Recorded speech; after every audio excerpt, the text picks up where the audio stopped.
Let's solve this Olympiad equation on the board. It says a minus b is equal to 11 and a root of a minus root of b is also equal to 11. We're going to solve for the values of a and b respectively. Now, first thing to notice here is that this is a simultaneous linear equation. Okay, so we can say that this is equation 1 and this is equation 2.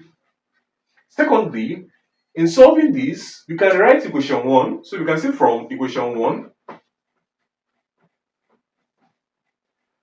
a can be written as root of a squared, because a squared is a squared, root of a squared is a, okay, minus b now, same way can be written as root of b squared is equal to 11, okay. This is our new equation 1. Now, having this, we can now say that let's factor out the squares in each of them. So we have root of a all raised to the power of 2 minus root of b all raised to the power of 2 is equal to 11. Okay, now this is still equation 1. Now, when you have this, it takes the form of difference of 2 squared. So you have this squared minus this squared. Now when you have difference of 2 squared, what do you do? You say that this becomes root of a, okay, minus root of b multiplied by root of a plus root of b is equal to 11.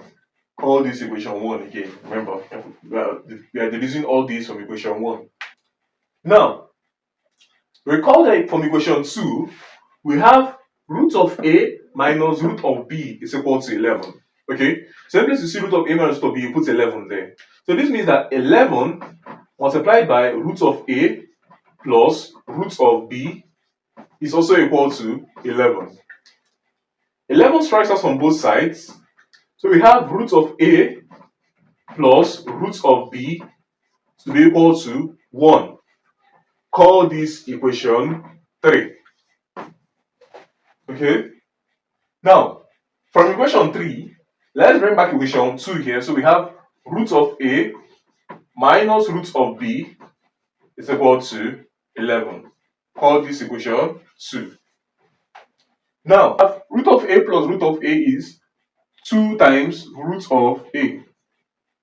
Root of b plus minus root of b is 0, and this is equal to 12. Root of a now becomes equal to 12 divided by 2 is 6. Hence, a will become equal to 6 raised to the power 2, which is 36. Equation 1, or from equation 3 rather, we have root of a plus root of b is equal to 1. From here, we can now say that a is 36, so you have root of 36 is 6 plus root of b is equal to 1. Root of b is equal to 1 minus 6 is negative 5. b now will be equal to negative 5 squared, which is 25. Hence, we have that a is equal to 36 and b is equal to 25. Thanks for watching.